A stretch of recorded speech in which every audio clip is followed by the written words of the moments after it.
Welcome to a signing day edition of the THI UNC basketball recruiting podcast right here on TarHeelIllustrated.com. And if you're checking us out on our YouTube channel, Tar Heel Illustrated, it is signing day. I'm THI publisher Andrew Jones. And joining me, as he always does when we talk hoops recruiting, our director of basketball recruiting, Mr. David Sisk. And David, the Tar Heels get two kids to sign their names on the dotted line, DeMarco Dunn and Dontrez Styles. We did a podcast about a week ago about how the rest of the class of 2021 might play out. We're not going to hit that right now with this one. We're just going to focus on Dunn and Styles. Roy's got them in. They're officially Tar Heels. So why don't you go ahead and give us your thoughts on these two kids together, and then we'll kind of break down each of them individually. Well, first thing, I think Roy did what he had to do, and that's nail down two in-state kids who are definitely ACC-type players and North Carolina-type players, for that matter. Two top 100 kids. And one thing we start out with, and I would warn people, don't get caught up in ratings. And I know I get messages all the time from fans, well, they don't have a top 10 kid. Neither one of these kids are top 10. He's different. And the reason I say that, it's different at North Carolina, and we've made this argument that it's not necessarily, Roy's not building this on one and done. What you're going to get, I think, two players who will have a tremendous role and tremendous contribution at North Carolina before they're done. And now that before they're done scares some people. But, I think, I don't know what they could do as freshmen, but I have no doubt that they can come in. I think they may be able to make some type of addition to the program as freshmen, but I think definitely as sophomores. You're talking about two very athletic kids that can score. They have defined roles. DeMarco could play the combo. He could play the one or the two. Dontrez gives you that bigger wing who can legitimately, be a very solid three. So I think you've got guys who can score well enough, who are athletic enough, who have defined roles. And like I say, you're talking about in-state kids that Roy needed to get. You go in on these guys, you don't need to lose them to North Carolina State or somebody else like that. Yeah. So, those were guys that he targeted, that he wanted, and he got. So I think that's always a good thing. We've talked about culture and fit a lot, and because it's such a huge part of recruiting in all sports. But another part of it in basketball, when you look at the other places these kids could have gone, they could have maybe gone somewhere, maybe played sooner, maybe they were different cultures, different opportunities, different environments. But a kid that says, yes, I want to play at North Carolina, we don't find as many kids that go to a school because they grew up wanting to be a part of that program. It still happens sometimes. I know that Styles certainly has viewed Carolina in that way a lot in his life. But they also go into a situation like a UNC knowing what they're getting into. They know that maybe their early experience in Chapel Hill might not be what it would be somewhere else, but the payoff is what the end experience is in Chapel Hill. And so when people have asked me about these two kids, I said, look, I think they both perfectly understand that when they arrive, there might be a lot of dudes in front of them. And they know that they'll get better, and they know that they'll eventually have an opportunity, and probably not too long into their careers, to play significant roles at a place that they view as special. And that's the really neat thing about Dunn, who was from Arizona. He moved to North Carolina a year and a half ago. And very quickly, he sensed how special it is to play basketball there and to be a part of that culture, to be a part of that program. So I think one of the really important things is these kids know what they're getting into. And if it takes a year before they start contributing a lot, I think they understand that. I think they're obviously okay with that, or they wouldn't have made this choice. Yeah, and why wouldn't you do that? Why, if you're from there, why wouldn't you go to the University of North Carolina? I mean, you're just – we could sit here and name off reasons. And we talked about this a little bit before we came on the air, that we definitely do everything we can do not to sound like fanboys. So, I don't have anything invested here when I say this, but, it's obvious. I don't think I'm saying anything that anybody would disagree with, that if you're an elite player in state, the built-in advantages that you have going there. And I'll say one other thing too. And this is one thing we've probably not touched on. We talked a lot about player development and how you can contribute, how much better you can improve your game, the coaching and all that.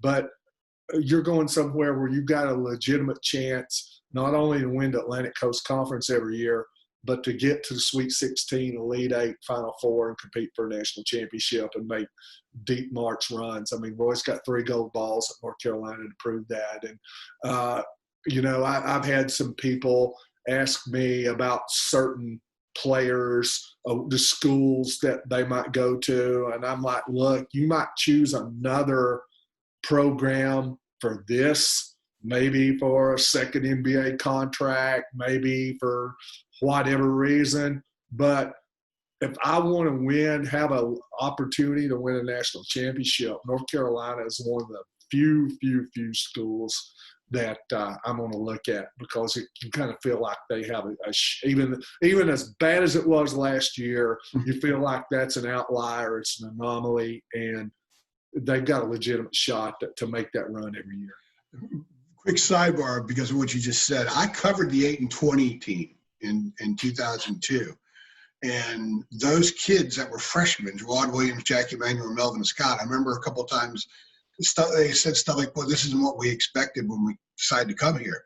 Well, 3 years later, when they were seniors, they won a national championship. So they kind of had both ends. So last year they go 14-19. It wasn't exactly what the experience a lot of those kids thought they would have at UNC, but UNC is UNC, and the stuff will rebound.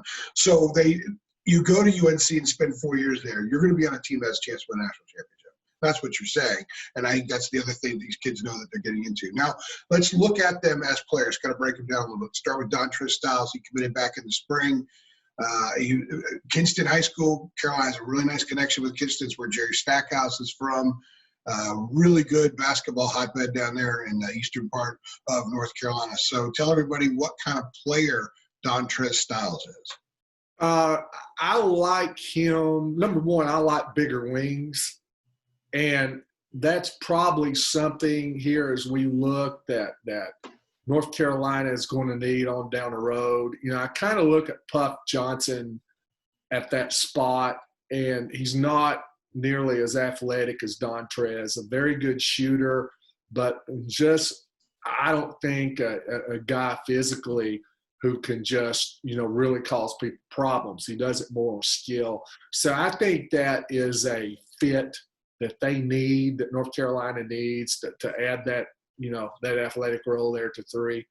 And then, when I look at DeMarco, the thing I like about him, number one, he can score. And I think that usurps everything else. If you got a guy that can put the ball in the bucket, to me, that instantly makes you attractive. But the thing I like about him, I think he gives flexibility and versatility in the backcourt, because I think he can play on ball, off ball. Now, I want to watch more of these guys as the season goes, as we get into the high school season. I really hate that I didn't get to see them in the AAU. So I don't have the 100% confidence that I would have had if I've got to see them live a couple of times. So you've got to take that into consideration. But I really look forward to seeing them in high school. Now, Dina, as you said, she'll get to see them live. You probably will. I'll have to watch a lot of YouTube stuff, a lot of live streams. But I like I said, I like that versatility he gives you to 1 or 2. And I think just from a recruiting standpoint, just from my experiences that I've seen with programs, if you bring a guy in who can be solid at either spot, on the ball or off the ball, that gives you flexibility as a coach to recruit. You don't have to say, hey, I've got to get a point guard or bust.